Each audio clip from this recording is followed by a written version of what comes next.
یوسف کو مصر میں لائے اور پوتیفار مصری نے جو فرعون کا ایک حاکم اور جلوہ داروں کا سردار تھا اس کو اسماعیلیوں کے ہاتھ سے جو اسے وہاں لے گئے تھے خرید لیا، اور خداوند یوسف کے ساتھ تھا اور وہ اقبال مند ہوا اور اپنی مصری آقا کے گھر میں رہتا تھا،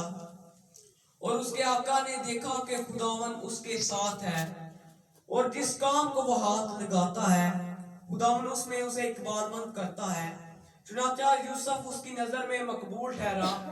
اور وہی اس کی خدمت کرتا تھا، اور اس نے اسے اپنے گھر کا مختار بنا کر اپنا سب کچھ اسے سونپ دیا، اور جب اس نے اسے گھر کا سارا مال کا ایک مختار بنایا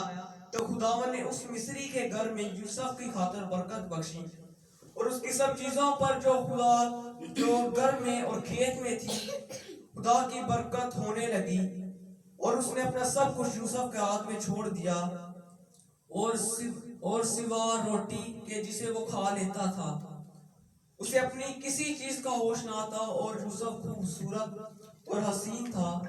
ان باتوں کے بعد یوں ہوا کہ اس کے آقا کی بیوی کی آنکھ یوسف پر لگی، اور اس نے اس سے کہا میرے ساتھ ہم بستر ہو،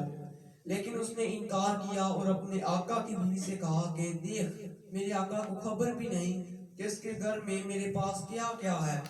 اور اس نے اپنا سب کچھ میرے ہاتھ میں چھوڑ دیا ہے۔ اس گھر میں مجھ سے بڑا کوئی نہیں، اور اس نے تیرے سوا کوئی چیز مجھ سے باز نہیں رکھی، کیونکہ تو اس کی بیوی ہے،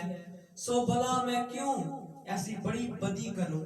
اور خدا کا گنہگار بنوں۔ اور وہ ہر چند روز یوسف کے سر ہوتی رہی، پر اس نے اس کی بات نہ مانی کہ اسے ہم بستر ہونے کے لیے اس کے ساتھ لیٹے۔ خدا کے کلام کا پڑھا جانا اور سنا جانا ہم سب کے لیے باعث برکت ہو۔ آمین۔